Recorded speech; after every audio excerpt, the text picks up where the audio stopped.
Oke, kita akan melakukan pengujian daya dengan beban yang bervariasi untuk inverter 7000 watt sebelum dikirim.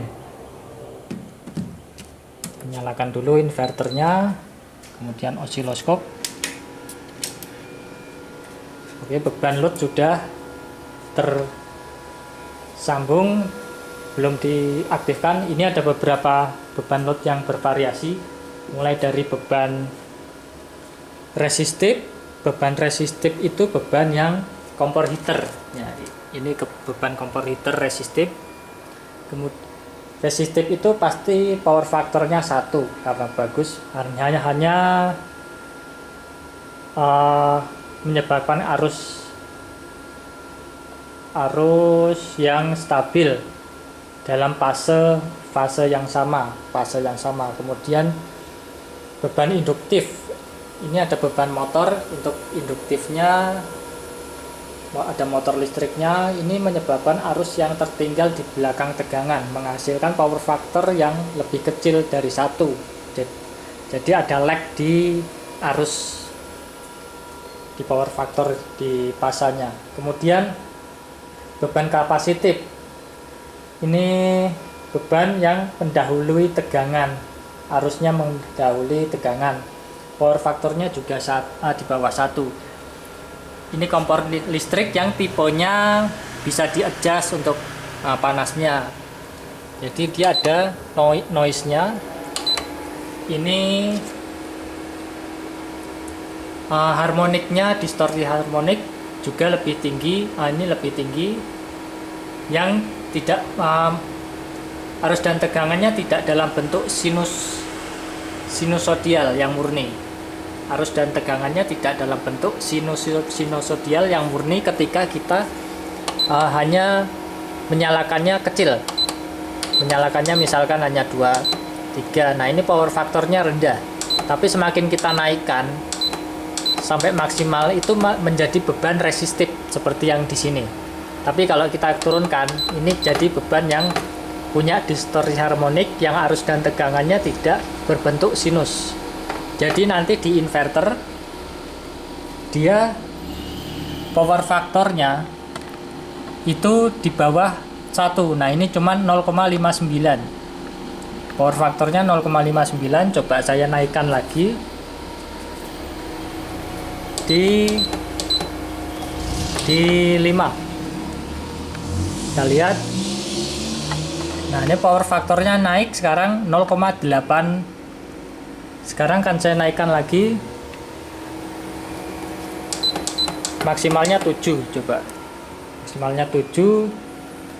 Nah, ini power faktornya jadi 0,99 atau 1.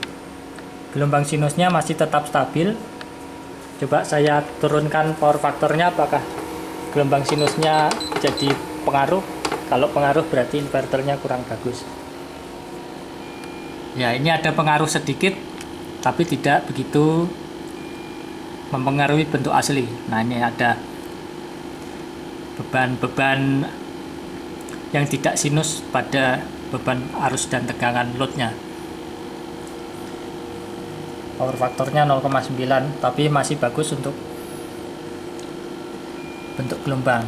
Kemudian di arusnya ini 1 ampere. Di sini juga 1 ampere. Ini menunjukkan watt baterainya, lebih real ke watt konsumsi baterai. Kalau ini watt perhitungan power factor. Oke, kita next dulu untuk pengujian. Sekarang saya akan maksimalkan, belum maksimal. Misalkan 5. Power faktornya tadi cuma 0,5. Kemudian saya nyalakan beban di sampingnya yang resistif. Nyalakan 1000 watt. Nanti power faktornya jadi 1 karena di sampingnya ada beban yang resistif, itu memperbaiki power faktor. Nah, jadi 0,97. Power faktornya naik karena dihaluskan oleh beban resistif yang kompor resistif heater. Nah, ini jadi lebih kecil. Untuk ripple-nya jadi tidak terlihat. Sekarang kita naikkan daya beban induksi.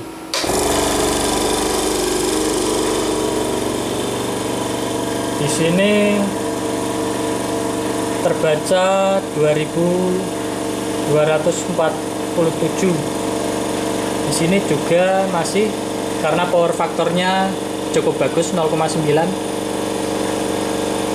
karena ada beban resistif di load beban. Kemudian kita tes las listrik, jajal di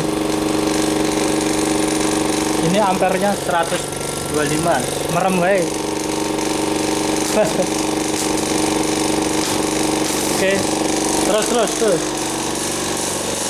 kita lihat bentuk gelombangnya masih tetap sama. Ini low DC karena baterainya habis, mendekati cut off. Kita setting lagi untuk baterainya.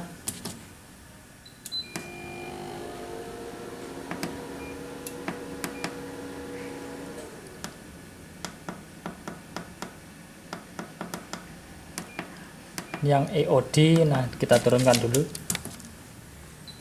tes lagi.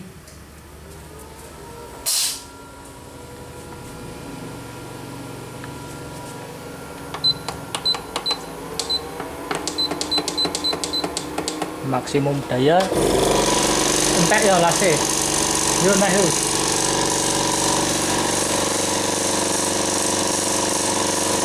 2400.